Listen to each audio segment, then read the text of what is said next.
بسم اللہ الرحمن الرحیم۔ فیکٹیکل کے معزز ناظرین کو السلام علیکم۔ ناظرین اگرامی، اس دنیا میں آج بھی زیر زمین ایسے کئی راز چھپے ہیں جن کو ابھی تک حضرت انسان منکشف نہیں کر پایا، اور اسی تگ و دو میں بعض لوگ ہر وقت لگے رہتے ہیں۔ ناظرین، جنگل میں چلتے اگر کسی شخص کو قدیم زمانے کا کوئی صندوق مٹی میں دفن ملے تو یقیناً وہ شخص خود کو سب سے قسمت والا شخص تصور کرنا شروع کر دے گا، اور بالکل ایسا ہی اس لڑکے اور اس کے ساتھ آئی لڑکی کے ساتھ بھی ہوا جب وہ جنگل کے بیچ میں سے جا رہے تھے۔ ان دونوں کو جنگل میں جاتے ہوئے ایک صندوق ملا اور دونوں کو ہی اس کے اندر دیکھ کر بڑا ہی تعجب ہوا، لیکن کہانی کا زبردست حصہ تب شروع ہوتا ہے جب اس لڑکی نے اس خزانے کے صندوق میں موجود کپڑے میں کچھ لپٹا دیکھا تو وہ زار و قطار رونے لگی۔ ناظرین، امریکی ریاست ویسٹ ورجینیا کے شہر بنکر ہل کی نیو لائف کمیونٹی چرچ میں ریان پارسنز نامی یہ شخص ایک پادری کے طور پر کام کرتا تھا۔ پادری ہونے کے علاوہ ریان کا ایک اور شوق بھی ہے، اور وہ سالوں سے اپنے دوست کو اپنے ساتھ لے کر جانا چاہ رہا تھا۔ ریان خزانے کی تلاش کرنے کا شوق رکھتا تھا اور قدیم زمانے کی ان باقیات کو مارکیٹ میں بیچ کر وہ 4 پیسے کما لیا کرتا تھا۔ ریان جدید دور کے میٹل ڈیٹیکٹرز کو استعمال کرتے ہوئے ان خزانوں کو تلاش کرتا تھا، اور وہ ہمیشہ اپنی دوست لیسا کو بھی اپنے ساتھ جانے پر آمادہ کرنے کی کوشش کرتا، لیکن لیسا اس کی اس آفر کو ہمیشہ ٹھکرا دیتی۔ 2017 کے اپریل کی بات ہے کہ ایک دن لیسا نے ریان کی آفر کو ہاں کر دی، اور ایک دن صبح ہی یہ دونوں جنگل کی طرف نکل گئے۔ اس کی دوست لیسا پہلی بار اس کے ساتھ خزانہ تلاش کرنے کے اس کام پر نکلی تھی، اور ریان اس بات پر بے حد خوش تھا، لیکن انہیں کیا پتا تھا کہ انہیں کچھ ایسا ملنے والا ہے جسے دیکھنے کے بعد حیرت سے ان کے منہ کھلے کے کھلے رہ جائیں گے۔ جلد ہی ریان کی میٹل ڈیٹیکٹرز پر بیپس آنے لگیں، جس کا یہی مطلب تھا کہ آس پاس کسی دھات کی کوئی چیز موجود ہے۔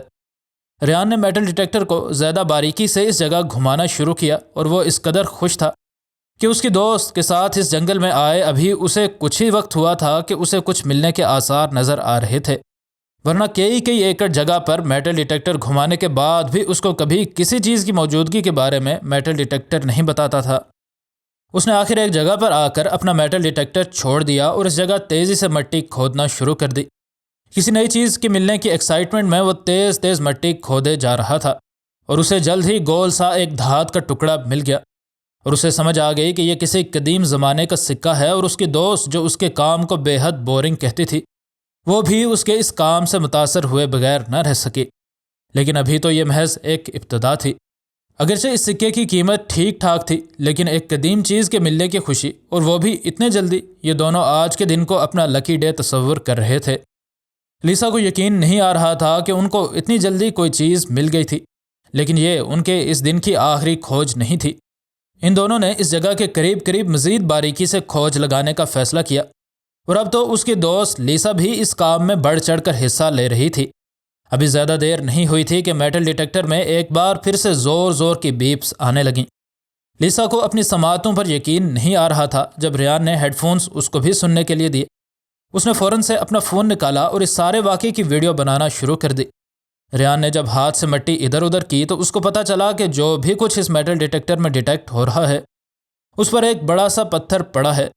اس نے لیسا کو اونچی آواز میں بتایا کہ کسی نے اس چیز کو پتھر کے نیچے دفنایا ہے، اور تم اس کی صحیح کر کے ویڈیو بنانا۔ لیسا فون کا کیمرہ اس جگہ پر فوکس کر کے ویڈیو بناتی رہی، اور ادھر ریان اس پتھر کے ارد گرد سے مٹی ہٹانے میں مصروف تھا، اور اس کی آواز میں موجود ایکسائٹمنٹ کو بالکل واضح طور پر محسوس کیا جا سکتا تھا۔ ریان اس پتھر کو کافی تگ و دو کے بعد ہٹا چکا تھا، اور اس کے بعد اس نے ابھی 1 فٹ گہرا گڑھا بھی نہیں کھودا ہوگا کہ اس کو ایک چھوٹا سا صندوق ملا، جسے ناظرین سکرین پر دیکھی جا سکنے والی تصویر میں دیکھ سکتے ہیں۔ خزانے کے کھوجی افراد کے حساب سے یہ خزانے کا صندوق کافی بڑا تھا، اور ریان اور لیسا دونوں کی حیرت کی کوئی انتہا نہ رہی جب ان نے اس باکس پر غور کیا۔ لیکن اسی اثناء میں ان کا دل گھبرانے لگا، اور لیسا کو ایک انجانے سے خوف نے گھیر لیا۔ ریان انتہائی احتیاط سے اس صندوق کو مٹی سے باہر نکال رہا تھا، کیونکہ انہیں سمجھ نہیں تھی کہ اس کے اندر جو بھی ہے وہ ان کے لیے سیف بھی ہے یا نہیں۔ ان کو اس صندوق کے اندر ہڈیاں بھی مل سکتی تھیں، یا پھر ایسا بھی ہو سکتا تھا کہ ان کو ملنے والی یہ صندوق کوئی بارودی سرنگ ہو اور تھوڑی ہی دیر میں ان کی لاشیں یہاں پڑی ہوں۔ لیکن ان دونوں کا تجسس ان کو مجبور کر چکا تھا کہ اپنی حفاظت کو ایک طرف رکھ کر وہ دیکھیں کہ آخر اس صندوق میں ہے کیا۔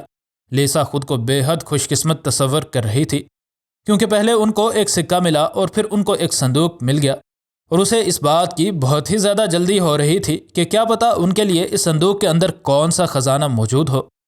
ریان اب اپنے گلوز کے ساتھ اس باکس کے اوپر موجود مٹی کو صاف کر رہا تھا۔ اس نے جب اس باکس کو صاف کرنا شروع کیا تو اس کو اس باکس پر عجیب و غریب الفاظ اور کچھ نمبر لکھے نظر آنے لگے۔ ریان ان الفاظ کو اونچی آواز میں پڑھنے لگا اور ان الفاظ کو سن کر لیسا کو یوں لگا جیسے اس کے دل نے دھڑکنا چھوڑ دیا ہے۔ شروع میں تو ان نے سوچا کہ اس ڈبے پر لکھے الفاظ شاید کسی قدیم زمانے کی زبان کے الفاظ ہیں، لیکن جلد ہی انہیں یہ سمجھ آ گئی کہ اصل میں یہ الفاظ بائبل کے الفاظ ہیں۔ ریان چونکہ ایک پادری تھا اس لیے بائبل وہ ہر وقت اپنے ساتھ رکھتا تھا، اور وہ دوڑ کر اپنے بیگ تک گیا اور بائبل نکال لایا۔ ریان نے جلدی سے بائبل میں وہ جملہ کھولا جس کا حوالہ اس خزانے کے باکس پر لکھا تھا۔ یہ حوالہ بائبل کی جس آیت کی جانب تھا اس میں لکھا یہ تھا کہ انسان کو خزانہ ملا اور پھر اس نے چھپا دیا۔ لیسا کو تو اپنے کانوں پر ہی یقین نہیں آ رہا تھا کہ وہ کیا سن رہی ہے۔ لیسا کو اس بات پر بے حد حیرت ہو رہی تھی کہ بائبل کی یہ تحریر ان کی اس موجودہ حالت سے کتنی مماثلت رکھتی تھی۔ اسے سمجھ نہیں آ رہی تھی کہ یہ سب کیا ہو رہا ہے، اور جب ریان نے اس صندوق پر لکھی بائبل کی دوسری آیت کا حوالہ اپنی کتاب سے پڑھا تو لیسا کو یوں لگا جیسے وہ یہ سب خواب دیکھ رہی ہے۔ اس تحریر کا یہ مفہوم تھا کہ جس شخص کو ایک بیوی مل جائے اس پر خدا کا بھی کرم ہو جاتا ہے۔ یہی سب کچھ ابھی لیسا کی حیرت کے لیے کافی نہیں تھا کہ ریان نے یہ صندوق کھولی اور اس کے اندر سے کچھ ایسا نکالا جو کہ آج تک لیسا یاد کر کے حیران رہ جاتی ہے۔ اس صندوق کے اندر 2 نام لکھے تھے، ایک نام ریان اور اس کے ساتھ دوسرا نام لیسا لکھا تھا۔ لیسا کو تو یوں لگ رہا تھا کہ وہ سانس لینا بھی بھول چکی ہے، لیکن اسی اثناء میں ریان نے اس صندوق سے کچھ اور بھی نکالا جس نے لیسا کو مزید سرپرائز کیا۔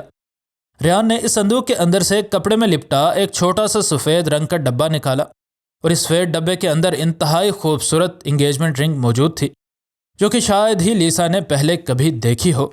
یہ انگوٹھی ریان ہاتھ میں پکڑ کر اپنے گھٹنے کے بل ہو کر لیسا سے پوچھنے لگا کہ کیا تم مجھ سے شادی کرو گی؟ لیسا کو تو یہ سب ایک خواب کی طرح لگ رہا تھا، کیونکہ وہ شخص جس سے وہ بے پناہ محبت کرتی تھی وہ اسے شادی کے لیے پروپوز کر رہا تھا۔ لیسا نے بغیر وقت ضائع کیے ہاں کہہ دی۔